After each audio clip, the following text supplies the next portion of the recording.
Attorney Kaufman, good morning. Good morning. How are you today? I'm well, thank you very much. How is our former President Rodrigo Duterte? Well, as I've said, he's always in good spirits, but he's 80 years old and he's tired. Attorney, in your motion to defer adjudication on the urgent request for interim release, you cited several delays and roadblocks. Could you elaborate on the nature of these obstacles? Or are they primarily procedural, diplomatic, or a combination of both?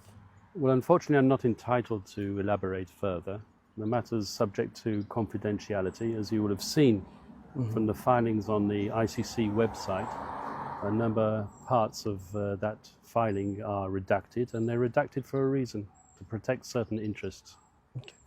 Attorney, what are the specific delays, whether it is procedural, evidentiary, or logistical, that you believe justify a reassessment of the current schedule for the confirmation of charges? Well, I want to make it clear, at the present moment in time, the defence hasn't asked to postpone the confirmation of charges hearing. The nature of the delays and the obstacles are confidential, but they are the information that we haven't received, because that's basically the substance of our application is, in our opinion, crucial for determining an issue which could potentially bar the holding of the confirmation of charges hearing. Because, Attorney, there is a concern that the pretrial chamber may interpret this delay as a tactic, stalling measure rather than a legitimate legal need. How do you respond to that? Well, the pretrial chamber know exactly what we've argued, and the pretrial chamber will understand that we're not deliberately stalling. I don't deliberately stall anything. I do what I believe is the best thing to do for the interests of my client. Okay. How about the Rule 121 of the ICC Rules of Procedures and Evidence, indicating it clearly that ensuring the efficiency of proceedings, in your view, has the Office of the Prosecutor failed to uphold any part of that obligation in this case? Well, I'm the last person who would normally hand out awards to the prosecution, but to their credit, they have actually met their disclosure requirements as expected in this case. It's not been the case in other situations before the court, but ironically in this case they have met their disclosure obligations. What I can say that we've been disclosed a huge amount of information, and that will take time to assimilate and to learn. Attorney, on another note, 3 Philippine senators have called on the Senate to urge the government to formally petition the International Criminal Court for the interim release of the former president, proposing a house arrest arrangement in The Hague. Legally speaking, how likely is the ICC to consider such an appeal under any circumstances, if any? Could this influence the court's discretion in granting interim release under the Rome Statute? I think such an initiative on behalf of the senators is to be welcomed, because it basically expresses the will of the people. However, the judges rule on evidence and rule on risk factors. So whatever these senators say, and I welcome it, I really do welcome it, and I thank them for it. Regardless, the judges have a set of rules which they use to decide whether or not an individual should be released or not.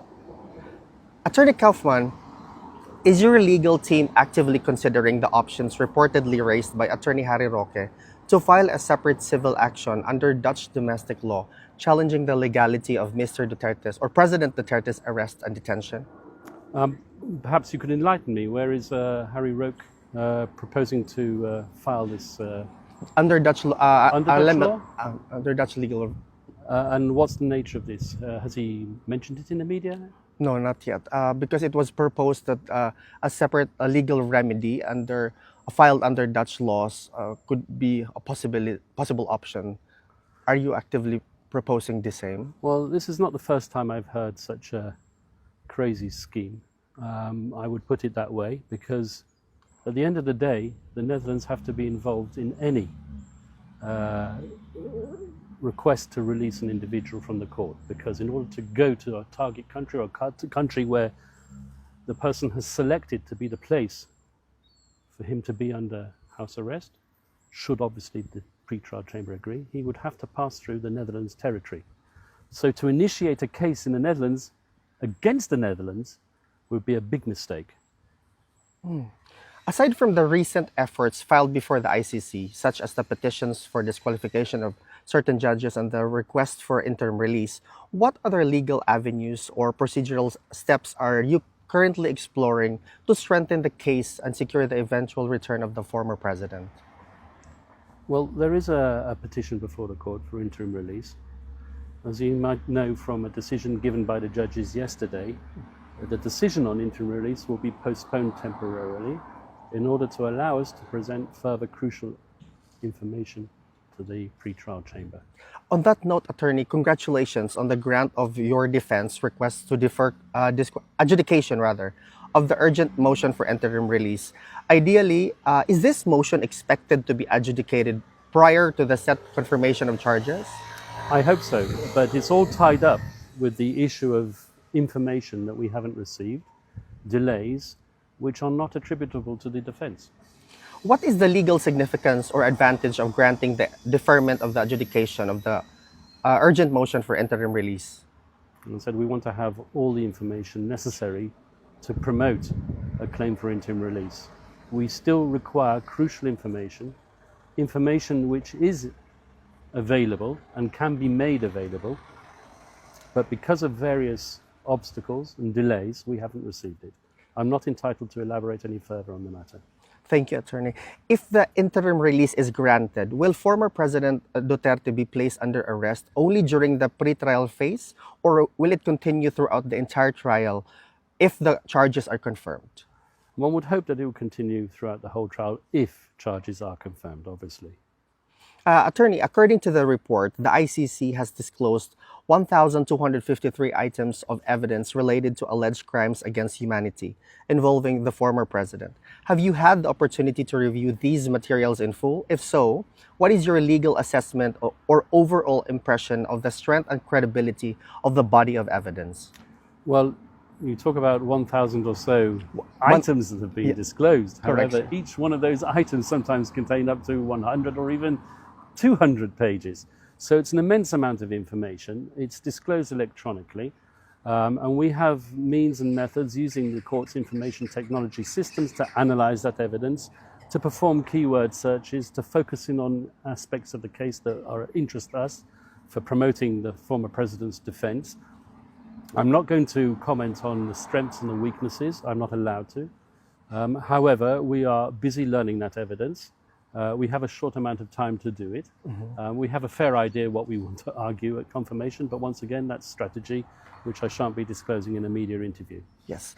Do you believe political motivations, either locally or in the Philippines or within the ICC itself, are influencing the pace or direction of the proceedings? Well, once again, I don't get into politics. That's not my job to start making pronouncements. I've said my views in the past regarding the political motivation behind former President Duterte's current presence in The Hague. But beyond that, I'm not going to comment. How do you respond to the Vice President Inday Sara Duterte's claim that President Marcos Jr. is working with the ICC to remove her father from politics and to keep the ICC relevant? I'm not going to comment on Vice President's comments to the media. However, what I can say is that no investigations can be carried out in the Philippines without the approval of the Philippines government. Otherwise, it would be a breach of sovereignty. It depends which way you look at it. And once again, the former president was brought here because supposedly the President Marcos, said that he was complying with Interpol. He wasn't complying with Interpol, he was complying with an ICC arrest warrant. So that is cooperation with a court to which the Philippines is no longer a member. Are you saying that the Philippines, through these actions, are saying that we are not a sovereign country anymore? No, I didn't say that. You can't carry out investigative procedures in another country without the approval of that country. Otherwise, it would be deemed a breach of sovereignty. Is this action can also be characterized as not believing on our local judiciary? Well, there's been all sorts of claims made by the current administration. They claim that there's no evidence left because it was all destroyed, and they claim falsely and without any foundation whatsoever, that former President Duterte is possibly responsible for the destruction of that evidence. So that's why they argue that he can only be tried here. They've given a number of claims. All the time they're obfuscating the reason for him being transferred to The Hague. What I can say is that the correct place for him to be tried, given our jurisdictional arguments, is in the Philippines. He asked for a Filipino judge, he asked for a Filipino prosecutor, and he said, if I'm found guilty, I will sit in a Filipino prison.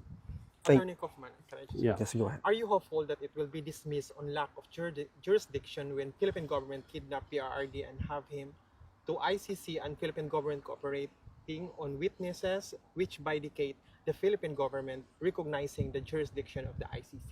Well, that's a bit of a long question, but once again, our jurisdictional arguments are before the court, and the court will give its decision in due course. Whether it gives it before or after the confirmation hearing or during the confirmation hearing, I don't know.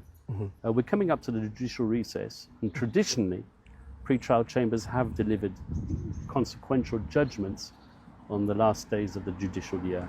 So we can only wait and hope. On the other hand, why postpone confirmation of charges when this further prolong pre-trial detention of PRRD? What's your timeline to have PRRD released? Well, once again, I haven't asked to postpone yet the confirmation of charges hearing. I'm waiting to receive crucial information, and I've asked the court to decide upon that crucial information before we get to the confirmation of charges hearing. One last question for me, I'm sorry. Why did you not wait for the documents that you needed before filing the interim release, Attorney Kaufman? You're assuming that I didn't ask for them before I filed for interim release. Once again, I've told you that there are certain obstacles that have been placed in our way. I'm not entitled to disclose the nature of those obstacles. I hope that they will be lifted and that we'll get the information that we require as soon as possible. Attorney Kaufman, I understand that all available legal remedies before the International Criminal Court have been actively pursued in relation to the case involving our former president. In your assessment, attorney, have these efforts reached a point of diminishing returns? And to what extent do you believe the process have become politicized, if at all?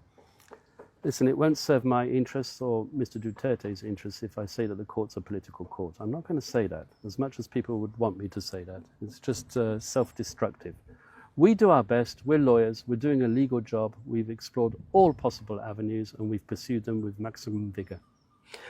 Attorney, on a scale of 1 to 10, how confident are you that the Philippines still has a viable path to bring former President Duterte back home? What factors support that level of confidence? Between 1 to 10? Yes. I would say 100 if President Marcos would invite me to Manila. I'd sit down with him and I'd explain to him that nothing will happen if he allows my client to go back to Davao. He's an old man. Let him live out his life in peace, quietly, and don't interfere with him. We understand, attorney, that Senator Marcos also came here twice already because she wanted to have a meeting with the former president, and it was not approved by the ICC. What is the weight? Should it be allowed by the ICC, this particular meeting? Will it have an impact? Once again, there are certain judicial decisions which have been taken which I'm not allowed to comment on. Thank you, attorney.